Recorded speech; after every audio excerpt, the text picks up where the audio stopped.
Welcome to I'm a Perfectionist, Get Me Out of Here, where we are all allowed to be perfectly imperfect.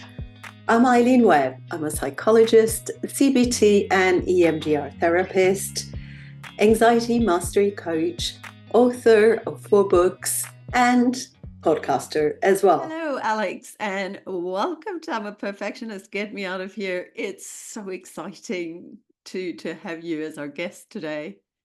Thank you very much for having me. It's an absolute pleasure.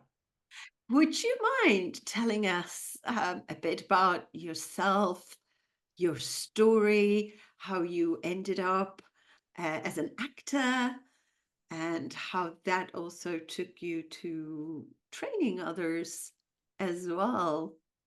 Yeah, so I started acting when I would say early teenager. I joined an amateur dramatics company that was local to where I lived, and I got my first taste of trying to do musicals and plays, and actually I really enjoyed it. And during I would say we had the opportunity when I was in GCSE, so year 11, so I must have been 15, 16 at the time. We had the opportunity to do some filming on sort of films and TV shows through the theatre company, which was great. And that's where I ended up being an extra on Harry Potter, along with around, I think must have been like fifty of my actual peers from my theatre group, along with hundreds of other kids. And I ended up doing like taking time off school to do filming, which was really exciting for, a 15 to, I think I did it until I was 17. So 15 to 17, really exciting, getting to be on a film set, getting to see some of the Harry Potter stuff and go, oh, I'm in that scene. You can blink and you miss me kind of moments. And from that, I really enjoyed it. I thought maybe I can do this as a career. And a lot of my peers were auditioning for drama school and they were auditioning for musical theatre, acting colleges. And I thought, okay, let's give this a go. So I auditioned for a variety of schools. I got into one called Guildford School of Acting, and I spent the next 3 years honing my craft, learning acting, singing, dance, accents, all sorts of things. And after I graduated, my career went all over the place. So I did a bit of theatre, bit of children's theatre, bit of TV, bit of film, bit of motion capture, and a lot of commercials, which was really great fun because I got to travel the world. I think my first big commercial, I flew out to Dubai, and I'd never flown abroad for a commercial, and I went, oh my God, I'm flying to Dubai for a commercial. And I've been to a few different countries.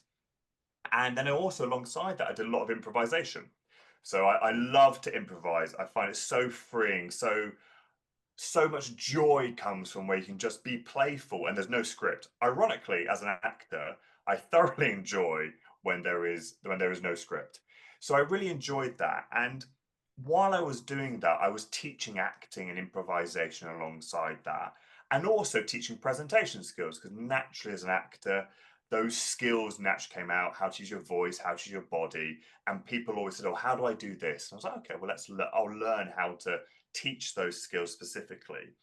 And it was when I was doing improvisation and teaching non-actors how to improvise, because there was a regular class I used to sometimes teach, but a lot of the time I took part in. And my good friend and mentor, a guy called Seamus, he was teaching me improv and all of those things. And we saw non-actors really benefit from using improv. And I thought, okay, well, there must be something to this. There must be some benefit of improvisation in the workplace.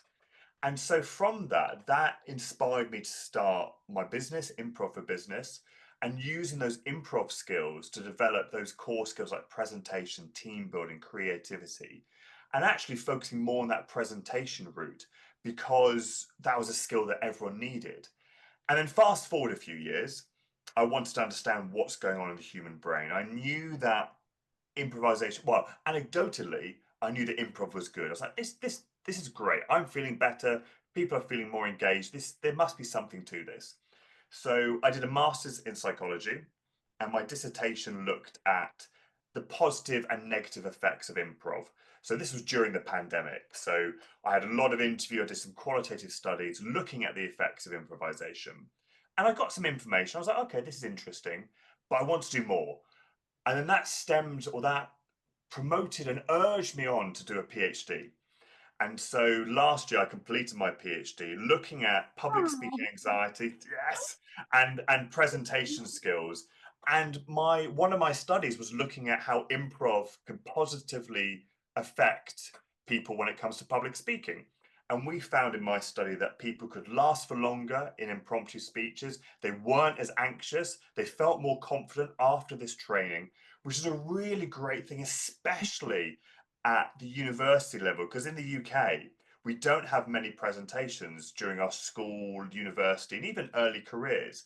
I know in America, you do a lot of show and tell and all of those kind of things, which is great. But in the UK, there's nothing like that. We don't tend to have that regular presentation opportunity. So no one really gets to do it, which I think makes people go, oh God, I don't want to do it. It's so nerve wracking. And then it kind of leads to the avoidance. Then if they keep avoiding it, the problem escalates. And eventually they have to do it and they go all over the place because they panic and go, oh, I hate presenting. I So mean, that, I know clients who actually had to pass on a promotion yeah, because it required them to do a lot of presentations to potential clients or colleagues and so on, and that was just not something they wanted to face, and it's a shame, isn't it? So it's wonderful. It's actually wonderful to know that you're there, so that I can also kind of refer some of my clients to you. And to be honest, with CBT, with cognitive behavioral therapy, we also have this. We ask clients, for example, we give them a subject, and then we ask them to just do a quick presentation, whatever comes up to their mind. And then we give them another subject and we ask them to prepare. And when they prepare, they come with all the safety behaviors and overthinking. So it doesn't look natural, where if they don't have the time to prepare, it's more like getting out their knowledge. So it looks a lot better without all their also safety behavior. It's like if they're, playing with their nails and so on, they're a lot busier. And with improvising, I understand what you're saying, because I think a lot of actors, they like knowing their script. But I used to teach belly dancing, and when you're teaching to, I don't know, 50 ladies, then you need that structure of having a choreography so we can all do the same things the way I teach. But when I danced, it was like, yeah, just improvise. Just let it flow, coming out of however it comes out of your body and your soul and your emotions, just letting it all out. So I can understand what you mean by how much you love improvising. Okay, sorry, I have no, interrupted. no, but I think it's really great because dancing's really interesting because with dancing, you have that sort of set structure. I have to move like classical dancing, ballet, jazz, tap, you have a set movement at a set time. If you miss that, then the dance goes all over the place. And I think sometimes people feel that with presentations. They go, oh, I have to say this line on this moment at this time. But most of the time, the audience have no idea what you're going to write. And even if you had someone who'd written the script, and they're not going to be there sort of reading it, kind of going, this is what you're writing. They're going to, hopefully, they will listen and engage you. And if you make a mistake, the audience are none the wiser unless you do the classic, oh, sorry, oh God, I've missed a section. We wouldn't notice at all until you bring it up. Yeah. No, so true. People are not sitting there and waiting to find out your mistake. And when there's a mistake, if usually it's completely unnoticed. Or if you actually start fluffing or whatever, people are really encouraging, and they don't really sit there and say, "Oh, look at that loser," and start laughing, do they? Well, you hope not. But it might feel like that because that, like, even if they're sat like this, I often talk to my clients and say, right, if I'm sat like this, what do you think is going through my brain? And they're like, oh my God, you hate me. The presentation's terrible. I'm like, I've just had a fight with my partner. I'm really annoyed. I need the toilet desperately. I'm starving. All of those things are going in my head. But just because I've got a resting face that looks bored, you will sometimes naturally go, oh God, they hate me. They hate my life. They hate everything I'm doing. And again, we try and challenge it and go, well, we can never mind read. We can presume, or we can say, I know what they're thinking. And most of the time, we probably don't know what they're thinking. So we kind of do that safety thing of going, oh, I'm going to protect myself and beat myself up before the audience gets a chance to say, oh, that was rubbish, which hopefully they never will do that. And mostly never they do. I think maybe it's more that happens more in the classrooms, when you are much younger. And if you have been through that, that could have really traumatized you, right? Yeah, and I think it's because you with a presentation, we have that worry that there's that social ramifications if I do a poor presentation. So if I do a bad presentation, you're not going to ask me to go out to the social gathering at the weekend with work because I did a really bad presentation and everyone hates me. And that probably does stem from sometimes from that childhood where you go, oh, I did something silly in class and then actually they didn't invite me to play with them at lunchtime. I felt really like rejected. And we still have that. And we have that innate fear that we'll be rejected by the group and kind of go, oh, I'm not going to be included. And some people might go, oh, but I don't care about those work socials. But actually, you still care about being part of a company, being wanted by your peers and liked and things like that. So I think there's sometimes there's things from childhood, there's things bad experiences are a really common one. I was thrown in the deep end. I got made to present in front of the entire company of 1,000 people in my first week, and it went terribly. And now they can never do a presentation again because they always reminded of that horrific experience. It's very hard to retrain that if they've had that one bad experience that overrides all the positive ones. Yeah, no, so true. And that is trauma, isn't it? You're traumatized by that experience. And that is in a different part of your brain as opposed to your cortex. So, and those two don't really communicate properly. So, for example, with EMDR, that's one of the things that we do when the emotional experience is stored in your limbic brain, and then in another part of your brain, that it's in the past, it's not happening anymore, and that you can get over this and so on. Those two just don't meet unless you do obviously some work, either yourself or myself, and or with other therapists. And when you mentioned some of the stuff coming from the past, from our past, from childhood and so on, it's it's like software running on a new computer, but the software is from 20 years ago or 10 years ago, is it? So that needs a software upgrade, where with you again or with me, that because you can't run the software on a new computer. It will just slow it down. It will crush and not um not help you succeed. So in order to succeed, we just upgrade that old. And I think that's it because a lot of people, again, they don't do much training, and that would be your updating everything because either the business or the individual doesn't invest in that area. They go, oh, we don't need to invest. You know how to present, but again, they're not necessarily presenting as amazing as they could do. I always say there's loads of. I've worked with a lot of software engineers, a lot of technical, tech heavy, tech savvy, genius people, but the issue is they're a 10 out of 10 in their ability to, and their knowledge base, but their confidence and ability to communicate is like a 2. And so actually all the audience ever sees that 2 out of 10, not the amazing brilliance. And that's why we need more training, more experience, but also coaches that can support and enhance. Because again, sometimes it might be peer-to-peer coaching, which has its benefits. I think there's some great things that happen when you go, oh yeah, I think this and I think that. But it's the same as having like 10 people trying to comment on the same thing. You're always going to have slightly differing opinions, different conflicting opinions. And as the speaker, you sometimes get really confused and go, well, that person said to slow down, but that one said I was too slow. That one said I was really funny, but that said I was too funny. And then you go into this state of going, I don't know what to do. I'm paralyzed because I'm getting so many mixed messages.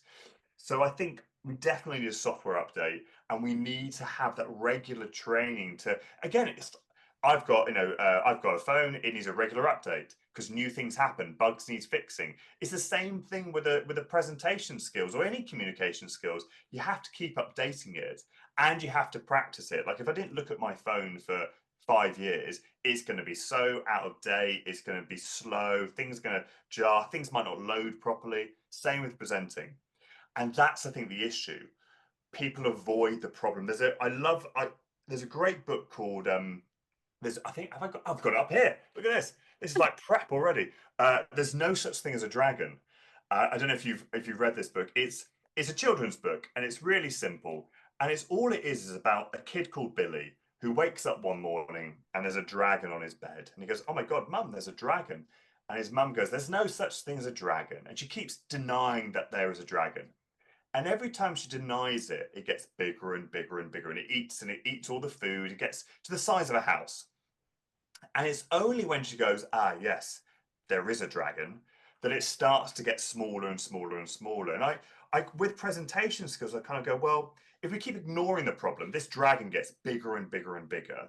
But when we go, actually, I'm afraid of public speaking and I want to confront it, I'm willing to confront what it is specifically that I'm afraid of, which comes through CBT, conversations, counseling. You figure out that information. Then you go, great, now my dragon's manageable. I can fight it if I need to, I can tame it, I can play around with it. But if I don't, it's going to run away with me. And when the presentation comes, as it always will, there's always going to be a presentation. You can either be prepared for it and confront it, or you can be ill prepared and then it completely wipes you out. And then again, you have another traumatic experience. And again, it just sets you back so many steps. And you never want to get promoted or have that job opportunity that could change your life for the better. Yeah, so you're really stopping yourself from unlocking your best self, your full potential. 100%. And I think, and naturally we stay in the comfortable. We go, I'm comfortable, I'm comfy, I'm content. I'm sort of maybe coasting by in the presentation format. But actually, there's opportunities both in business, but also personal. You might have a wedding coming up where you've got to do a speech, but you're so nervous about doing a speech, but you've got so many amazing stories. Maybe you're the father of the bride and you've got some amazing stories of your daughter's childhood, or the best man, or even the groom. You've got all of these stories that could be shared, but if you're too anxious or ill prepared to communicate them, then the audience misses out on it. And also you regret it. You go, that one important day of your life, you wish you had done that and prepared and developed that. But fear, which again, it's very hard to overcome. We go, I'm too afraid. But can we become more courageous and at least be willing, with support from others, to confront that fear and go, right, I'm gonna confront that dragon and try and whittle it down a bit so it's nowhere near as scary. It's not this dark cloud of darkness and scariness. I've gone, right, I'm afraid of making mistakes. I'm afraid of people seeing me fail. I'm afraid of this. Great. How do we overcome each of those fears? Is it through CBT, EDMR, all of those kind of things? How do we get over that? Because part of my PhD, I looked at an array of therapies available for public speaking anxiety, and some that you've mentioned, but there's all sorts. There was things like a Doppel device that just sort of had a theory of entrainment, which basically tried to lower your heart rate by a little beat in your wrist. There was some of the stuff you said, CBT, but also virtual CBT, self-taught CBT, exposure therapy, skills training. There's so many opportunities. Yeah, there's Yeah, so many. therapy. There are lots of amazing, amazing things. Yes, that's right. So you mentioned storytelling earlier. Mm.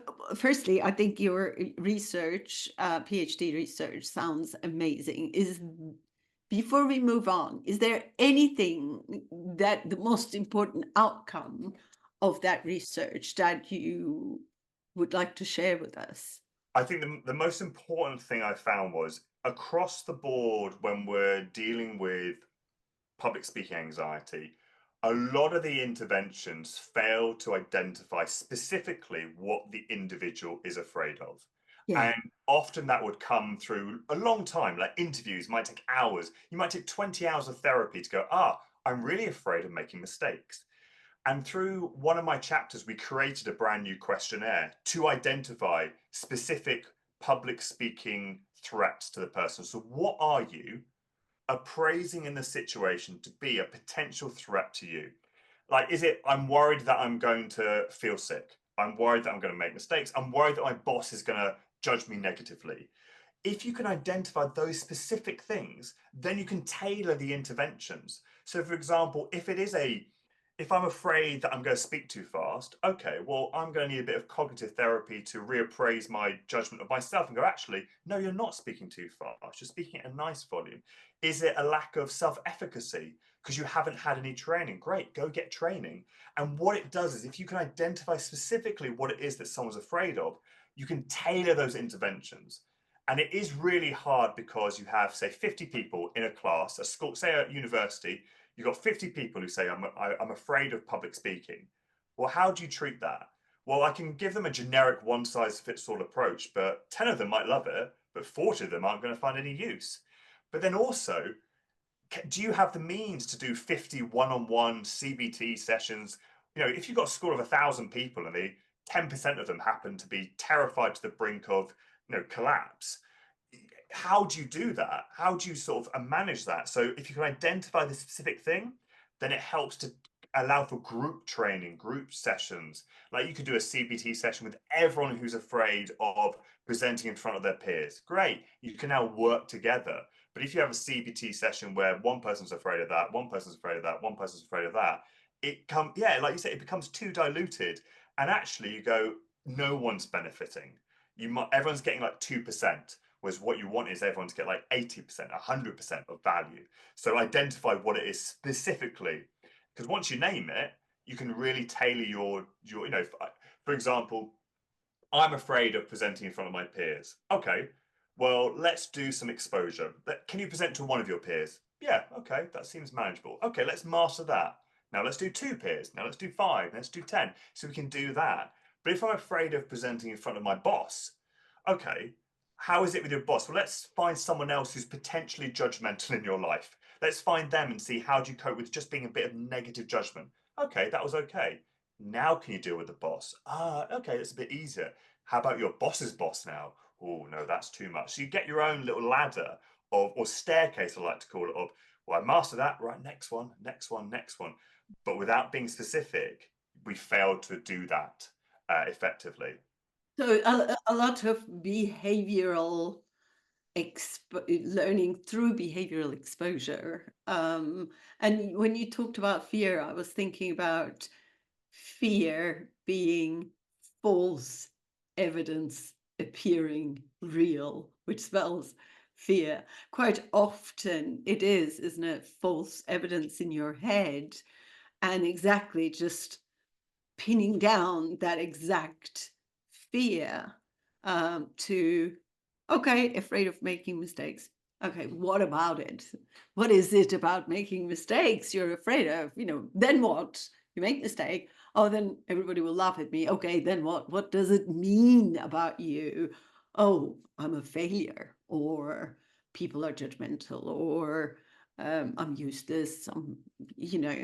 Whatever comes at the bottom of it with I guess core beliefs, right? And that's what I really like about, for example, EMDR. We go straight down to those core beliefs, what that means about me, and because people employ a lot of rules in order not to get to that core belief. So, for example, avoidance. I don't want to feel like a failure.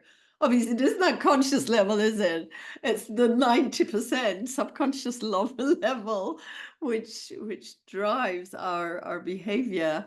So, So it's really it's really interesting what came out of your research, and that you're applying all this when you're working with people. There is something about storytelling. Is that something that you're adding when you're working with presentations, in your work with people? How do you implement that? Yeah, I think the ability to tell a story is so valuable for the workplace and personal life because it means people are much more receptive to the message. They get much more engagement when we're storytelling. And improvisation is a great way to practice that. In the workshops we run, we do a lot of like pair work where we go, right, one of you is going to tell the story. But however, if you're struggling with content, your partner can help you. So actually, it doesn't feel as daunting. You go, oh, I don't have to tell the whole story.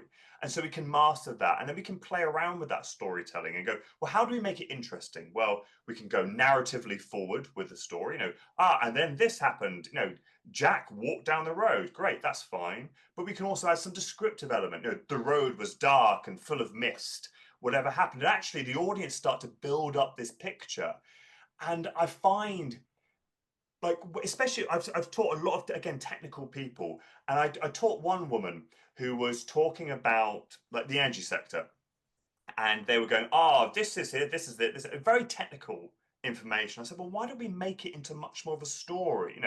Last year, over 300,000 homes lost their power due to the storm that was brewing outside. We all remember this, whatever it might be. And the audience goes, oh, yeah, that is a real sort of, I start to feel emotionally much more engaged. And I think storytelling just helps make very complicated messages much easier to understand because your audience is going to have a different knowledge base. Some are going to be just as technically minded as you, some might be less so, some might be more so.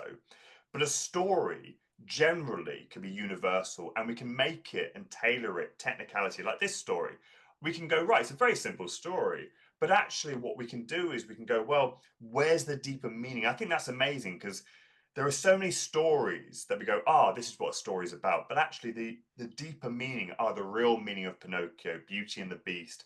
All of those Peter Pan is another one. There's some underlying sort of lovely raw elements that can be extrapolated from that.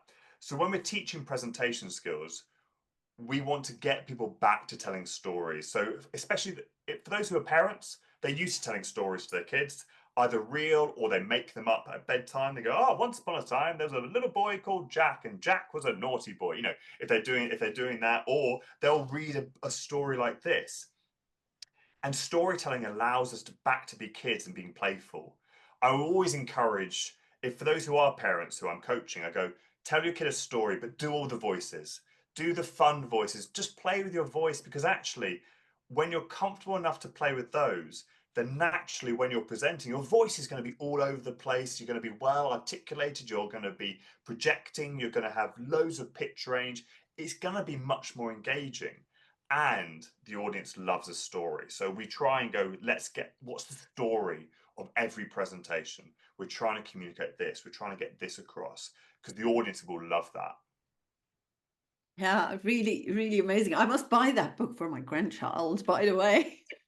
It's yeah. It's my favorite. It's my favorite book, and I use it in a lot of my training, especially when talking about fears and avoidance. Like, you confront the dragon and you get the gold. It's the classic fairy tale myth. The dragon, like in The Hobbit, Smaug, the dragon, has this hoard of gold, but the only way to get it, is if you've got to confront that dragon. Otherwise, you're never going to get it. And there's so much value in it because I think if you can confront those fears, those worries, those anxieties, your ability as personal and professional will change like there is nothing else. Also, you mentioned earlier about reading the characters with different voices.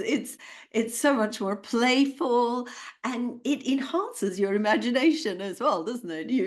You start imagining everything differently, but if you actually read it with the same voice, then it's just reading. And it gives you the ability to be playful in the workplace. I think presentation should be fun. I know it doesn't feel like a fun experience. Go, oh, I've got to present, but they should be fun because it's your opportunity to share something interesting or engaging. I mean, the first question you go is, do I even need to present? Like, are we just having this because it's tradition that we every month we have this presentation? If it's not needed, just get rid of it. But if you have the opportunity to present and you can be playful in it, maybe that creativity you just spoke about, that imagination, allows you to present in a new way. Oh, I'm not going to use a PowerPoint. I'm going to use just a flip chart because I'm going to think outside the box and do things differently. I'm going to make it more impactful and engaging. I'm going to present in this style. And then the audience goes, wow, that's memorable as well. That's the other thing with stories. We are much more likely to remember the message if it's embedded or used or using a story rather than just going, here's the financial data for the last 6 months. Very boring. Yeah, it's boring. It's boring. And I'm sorry for the accountants. I work with a lot of accountants. It can be a very dry subject, but can we make it? What's the meaning behind this data? There's a great TED talk. I can't remember the speaker. He does a talk about population growth, but rather than going, right, in 1940 it was this, in 1950 it was this, he does it like a racehorse presenter, and in 1940 India at this level, and Japan is coming down at this level. He makes it like a race, and it's like a so much more engaging process. It's the same data, it's just told in a different way that's more engaging and more playful, and that's what makes it enjoyable, which I think we've lost. Because again, we've lost that. We've gone, right, I'm not a child, workplace, serious stuff. And there is a place for seriousness. Like, if it's a serious subject, like thousands of people are being laid off, then you're not going to have a jokey, fun presentation. But generally, I think you can put a bit of lightheartedness in it to make it fun for the audience, 100%. You know what, I agree with you about being playful. And I think from when, at what point do we lose that playfulness? One day you're having playful games and you're in your imagination, you're playing, and then suddenly you're not. And that is interesting, isn't it? And I think the challenge, more than growing up, the real challenge is to keep that imagination and the playful child alive inside you. Definitely, I think things get serious at school. You have, especially in the UK, you have exams and you've got to pass the exams, you've got to study, you can't do the fun things, you've got to do the studying first and then to do, in the UK, there's a thing when they're around 15, 16, you have GCSEs. And then at 18, you have like A levels. So the GCSEs allow you to get into the A levels, the A levels allow you to get into university. And it's all like, what's the next step? What's the next step? What's the next step? And we lose that playfulness. And that's why improv, I have seen people who are from as young as like 8 having fun playing improv. I've seen 60, 70-year-old people pretending to be goblins and just having fun. So they get to playful and just be fun again. And one in the workplace, when we're coaching, I never go, right, you're going to be a goblin, improvise this as this, because everyone goes, oh, no, not doing that. But we do still have lots of fun. Like we play a game called, it's a story game where you might tell a story and I'm like, oh, okay, nice. But every so often I say, nope, didn't happen like that. And you have to change what you just said. And it makes your creativity go, I was walking. No, I was running. No, I was hopscotching with my, and you go, your brain comes alive and we get a bit of humor because the story goes all over the place. And I think we have lost that. And I think that's why improv and just playing, I think some people say you get a second childhood when you have a kid because you get to see everything how they're seeing it for the first time.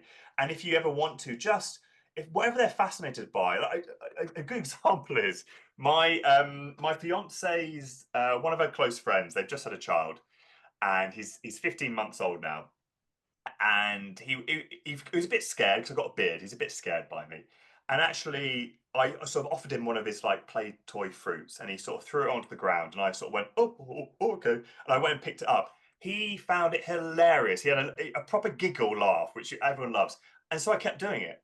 And he properly laughed and giggled. And it was just the simplest thing of just something thrown onto the floor and a 6'5" man sort of stumbling around to get it.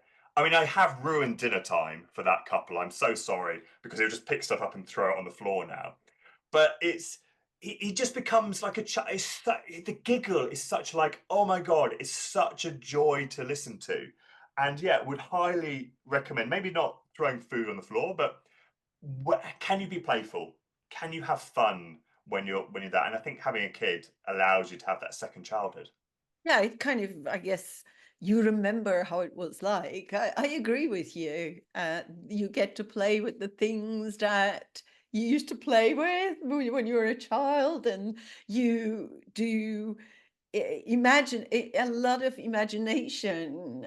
For example, the other day, I think when I was playing with my granddaughter, and we were sitting on her mom's bike, you know, one of those exercise bikes, and then I was saying, "Oh, look on the right, there's a whale. Oh, look here on the left, there's some fish jumping, and oh, look at the sky." And we're in the house, you know, and it. I was even imagining, and she was certainly imagining. And the next day, she would be like, "Oh, and then shall we get on the ship again and watch the whales?" So it's so, and you get connected emotionally to those stories, don't you? That I guess is one of the most important parts of storytelling, that you get your audience emotionally connected, and you Yeah, and I think the other thing we lose in training is the fun element, because I've seen so many. I've been part of training. I've seen training. Colleagues have told me about trainings where it was so serious. It was right. They've done presentation skills training. This is years ago, and they're like, right, this is how you present. This is what it must be. This is how to negotiate. This is what it must be. But actually, there was no enjoyment in it. So people went, okay, cool, great. I learned stuff, but it wasn't fun. I wasn't remembering all of those experiences. But when you have people take part in a workshop and they go, oh my God, that was so funny. Do you remember what we did in that group? And oh, that was so hilarious. Because what it does is again, it makes it more memorable. People recount that information regularly, and also they have a shared experience. So it's always great. It has that sub bonus of being a great team building exercise, because everyone's taken the plunge of doing something scary. Everyone's been a bit silly, and they've had fun, and they can bond over it as well. So you get those kind of added bonuses. But again, I think we lose it. We lose it when we go, right, corporate world, let's be serious now. But actually, we it should be fun. We should learn stuff, but it should also be the best teachers I've ever had are the ones who made the lessons enjoyable. I remember being a kid, I had one teacher. I think his name was Mr. Bryant. I'm going to say, this is what I'm trying to. I see. I remember his name, and I remember him just telling fun stories while teaching. And I go, oh, I remember those lessons much more fondly. And I remember that teacher much more fondly than any others, because of that engagement, storytelling, and fun in a lesson. Like, I think he taught English, which can be quite, if you're talking about poems and things like that, you might go, actually, oh, it's quite technical for me. I'm not as interested in it if I'm, say, interested in science or things like that. But he made it engaging to go, oh, wow, I want to learn more. You're so that is so right, actually. You have got a really important point there. I just thought about my own school years, and the teachers who were telling about their own experiences, their own stories, you loved and felt so much more connected to, than those who would just come and just kind of read whatever was, in the book. We actually did have a teacher who read, or who got us to read the book all through the lesson. We just read the book, you know. I think the worst presentation, what not the worst, I think the most disrespectful presentation I ever experienced is if I went to a conference actually last year, and I was presenting at it, and one of the speakers actually just said, he literally went up to the stand, and if this is the laptop, he went, hi, good morning. Okay, hello everyone, welcome to my present. And he just read off it, and I went, as an audience member, I felt so disrespected, because they hadn't even put the time in to like prep and learn and deliver value. It was solely, I'm not going to do any prep. And I think that I also instill that with when I'm coaching. I go, your presentation, say, is an hour long, quite a long presentation, but maybe it's an hour in front of 200 delegates, quite a big presentation. So while it might be 1 hour of your life, it's 200 hours of delegates' life. So you have to provide 200 hours worth of business value. Otherwise, you've wasted that time. So you should be prepping 10 hours, 20 hours, whatever it might be, to ensure that you are delivering as much value as possible. But yeah, it's my one pet peeve. If someone just comes in and goes, "Hello, good morning," and just does that the whole time, I'm like, "Oh no, please." Amazing tips for people listening to us, actually, and they can have huge takeaways from our conversation, I think. So thank you so much for that. I would I just wanted to also ask you what you think, how perfectionism, I don't know if this was any part of your research as well in any way, but out of your also your own experience as well as out of the people that you work with, how do you find perfectionism is affecting that performance, whether on stage, whether while presenting? Yeah, it's an interesting one because some people, if they're highly perfectionist and they go, "Oh, I'm just a perfectionist," they're not willing. First of all, they're not willing to make mistakes, which means they're not willing to try new things. So you can be like, "Oh, I don't want to try something new because I haven't done it before and I might make a mistake." Sometimes they avoid practice because ironically they go, "Oh, if I practice, I'm reminded that I'm not perfect, and then that makes me feel rubbish, so I don't want to practice," which ironically makes the performance worse because they avoid the practicing. I think there's nothing wrong with having a perfectionist striving. Like, I want to strive to be as good as I can be. It's when we're not willing ourselves to be vulnerable and make mistakes, and we beat ourselves up. I think it's a Japanese or a Chinese proverb where they say, if you make it, when you make a mistake and stuff, you hit a nail as hard as it needs to be hit. Have you got it? Have you got it in there? No, yeah, The kintsugi, yeah. kintsugi, So, yes. and there's also like, hit a nail as hard as it needs to be hit and no harder, because that's all you need to do. You don't need to beat yourself up anymore. You go, right, I've made a mistake. Cool. Okay. How do we get over this?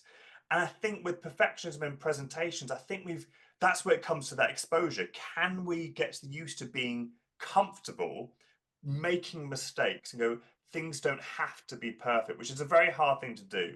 I think if they have it some people only have it with presentations. I have to be perfect in a presentation. Some people have it in every aspect of their life, which I think, again, that's something, like you said, you would work on and sort of develop that. With presentations, I would give exercises that they have to make mistakes and they have to fail. So an example would be, I make them do a story, but then I say, right, you've got to tell a story. You can't say the letter S. And some of them will talk like they can only talk, and they start to speak so slowly because they don't want to make a mistake. But I make them go faster, faster, speed it up, faster, and then they make a mistake and they endure that and go, oh, okay, it was nowhere near as bad, because we all round of applause and we sort of clap and cheer. So I think with presenting, I think it's the ability or the comfortableness of going, can I be okay with making mistakes? And that might take a lot of time. There's nothing wrong with striving to be excellent, but we've got to go, can I make a mistake? Because the audience won't ever notice it. Because we're our worst critics, aren't we? We're terrible at going, oh, you made that mistake, that mistake, that mistake. Audience won't notice it. The audience also won't notice if your face has gone red or you're sweating. They're so in their own world. They go, right, cool, presentation. Sometimes they'll be on their phone. Hopefully not. But they'll rarely notice a mistake unless you point it out. So it's that irony of, actually, you can make loads of mistakes. If you don't point any of them out, the audience probably won't notice. You can make one mistake, which is minuscule, but if you point it out, the audience will notice it like nothing else. And ironically, that will make it feel like it's bigger than it was. So it's that kind of like, can I be comfortable making a mistake? And can I recover from that mistake without the audience getting on? That's yeah, that's a really great tip, actually. If perfectionism is getting in the way of you living your life to the full, then check out my new book, Perfectly Imperfect: Cultivating Your Self-Worth in a Demanding World. It's based on cognitive behavioral principles. And I guess, some procrastination might also, if they need to prepare for it, oh, the perfectionists, as you say, if it's getting in the way, there's nothing wrong with being able to work on being your best self and being able to get out there and contribute to the world the best way that you can. It's absolutely wonderful. But that, I guess, again, if it starts getting in the way, it starts causing you anxiety, it starts limiting you, and it's so rigid. Because usually when you strive for success, you are flexible, aren't you? Yeah, that was a mistake. It's okay. Let's move on. Now I know more. I know better. But if you're rigid, then you keep beating yourself up and you just can't, overthinking, you just can't move on from it. So procrastination, do you find that also affecting? I can see you laughing. It's because so there's that people don't like doing stuff badly. And when we start, for example, if I started to learn, I've never played squash, but if I started to learn squash, I'd probably be very poor at learning that straight away. So I might not enjoy that first bit. So like, oh, I don't enjoy this. It reminds me that I'm not in the place I want to be. And it happens the same with presentation skills. So my aim is to be able to present in front of 100 people in 2 months' time. Great. It's a 10-minute presentation. I start my practice. Oh, the presentation isn't there. I'm very far from my goal of wanting to do that, and it makes me feel really rubbish and bad. So actually, I probably don't want to practice because every time I practice, I remind myself that I'm not at the place I want to be when I'm at there. And so because of that, I avoid it.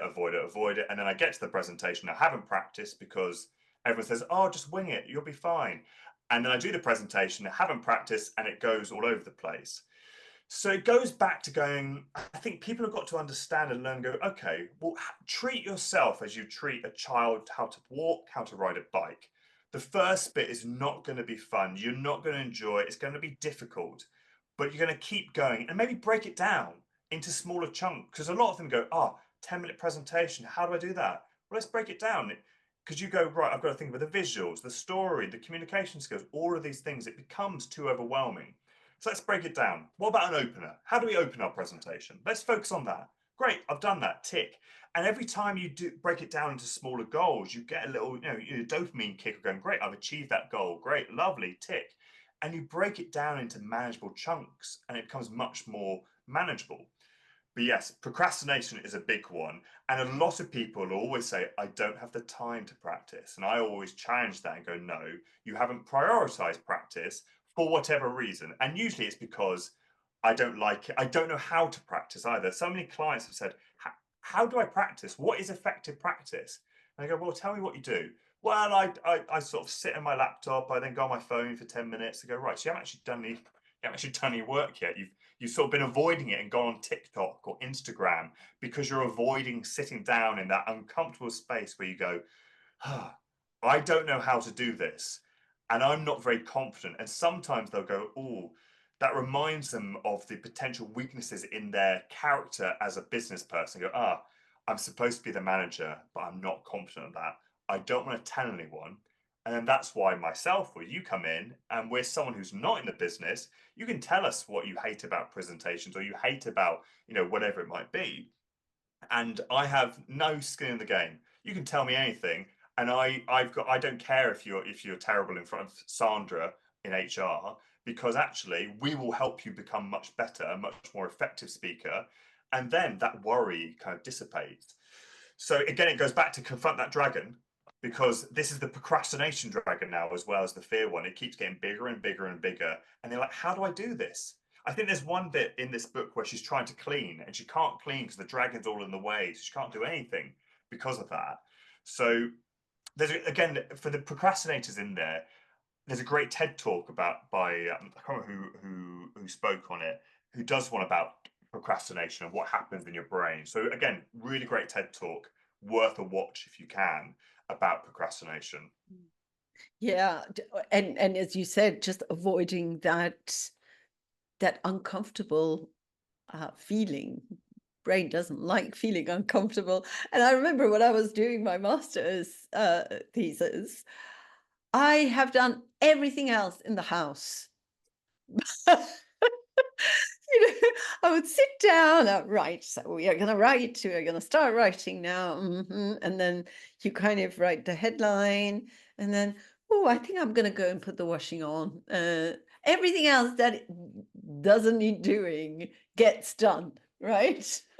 There's a great book called is it Eat That Frog? I don't know if you read it. It's basically about whatever the biggest thing you need to do that day, the thing you don't want to do at all, eat that frog, do it first, and then you'll feel much better. Like I was doing again, it's the PhD thing of when I first started, I was going, right, I'm going to organize my cupboards. That's going to be something. Nothing to do with PhD. Organizing a cupboard, it's so spick and span organized, and I've avoided doing any of my like introduction of my PhD because I was like, oh, it's too overwhelming. But then you broke it down and go, right, what's the first paragraph going to be about? Great. Okay, let's do that. Let's work on that. So again, it's about breaking that massive problem down into bite-sized chunks. I often find myself helps with that procrastination, going, okay, the intro, the opener, what's the key message? Who's my audience? You know, all those little things you can do just breaks it down so it doesn't feel like a giant, overwhelming, oh my God, there's so much to do. Yeah, no, absolutely. And I agree with you. Recently, at the moment, I'm preparing essentials in CBT course for health professionals and practitioners, for counselors, doctors, nurses, and so on. And I do. I do find myself, it's about being aware actually of what you're doing. I do find myself, I open up the PowerPoint, and then suddenly, oh, there's an email. Let me check because it's flashing new email. And I have to remind myself, no, stay here, do 10 slides, do this part of the booklet so that you can prepare the slides for it, and then you can have a break, have a tea, whatever. But you need to be aware of that's what you're doing, right? And it does, even as a recovering perfectionist, having written books about it, I I think the only thing happens is that you become more aware of it, and you get better to handle it, obviously, with that awareness. So thank you so much for those tips. Really enlightening. So just one more thing I wanted to ask you. I can see that you can do lots of accents. So what accents? I mean, the one that actually I found fascinating was the Southern American. Southern American. My kind of drawl of a Southern American accent. Wow. So it's interesting. So with improv, you get the opportunities to be loads of different characters. And ironically, my dad is Scottish and my family is Scottish. I can't do a Scottish accent. No. So really, I think it's because as growing up, I didn't notice the accent in my dad, and so I could never sort of differentiate it. And I've had friends who've had similar thing of like say they're Irish, they've got an Irish mum or an Irish dad. They can't do that Irish accent because of it. So sometimes with improv, I'll try and do a Scottish accent and it'll go all over the place. And people like, I think I did a show years ago when someone shouted out, they knew I couldn't do accents. They're like, Scottish. And they knew it was going to be horrific accent. And it was a horrific accent. But the audience loved it. They found it hilarious because it was so bad. But it was me attempting so hard to do a really good accent. But the audience was like, oh, God, but they enjoy seeing failure. Audiences love seeing failure, and they love seeing people in the sort of in the pressure pit and see them crawl out afterwards. Go, can you get out of this pressure pit? So yeah, it's I can do a few, and some very bad. And I guess, better not take yourself too seriously, and be able to make fun of yourself so that it brings out that breaking the ice part between you and the audience. I find that really not taking yourself too seriously and being able to make fun of yourself is actually quite relaxing, both for yourself and people as well, and a good laugh. I found it with some clients in a group setting. I'll sometimes get them to sing their presentations because it's a great way of just opening up the voice. And some of them will go for it, and the audience loves it because they're willing to be silly. They're willing to be free. Some people are a bit more anxious and won't be like, oh, I don't want to do that. And I'm like, yeah, don't worry about it. You don't have to. If you want to try it, you can. And it is such a joy to see someone going, welcome to my presentation about energy. And just like, it's just a fun way. I mean, I don't think you'd ever present like that, but it's like they were doing a full-on musical about, the energy sector in the UK or something like that. It's such a joy as a trainer and a coach to watch someone be free and have fun. I am going to try that musical idea on Yeah, my uh, Essentials in CBT present. yeah, do it.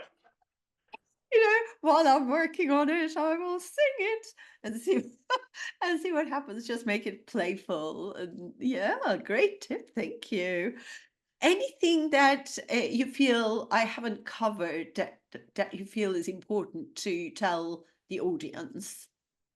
No, I think you've got it. I think the only thing would be just where to find us, but we can. Yeah, yeah, and that is next. So There we'll we go. find you. By the way, we will also put this in the episode description in terms of your website as well. But please do also give them the information of how to find you. Yeah, so you can find us at improvforbusiness.co.uk, and that's the number 4. So improvforbusiness.co.uk, or you can connect with me on LinkedIn. You can find me under Dr. Alexander McWilliam. Feel free to connect. More than happy to chat all things presentations and anxiety related to fears and worries about presenting. There you have it, everyone. So connect with Alex if you are having issues with being playful and scared of presentation, so you can free yourself from that fear and anxiety. It's been such a pleasure and so much fun. Well, thank you for having me. It's been a joy. It was really good fun. So thank you for joining us, and hope to see you soon. Thank you very much. See you soon.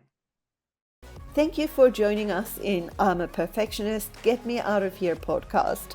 If you enjoyed this episode, please do leave stars and a review. Help me spread the word by sharing this with your friends and family. My practical manual, Transformation Through the Power of Quotes, will help you or someone you know get through tough times and feel happier.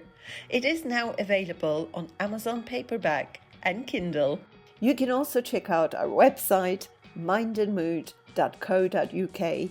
Thank you again, and remember, imperfect action is better than perfect inaction. Bye for now.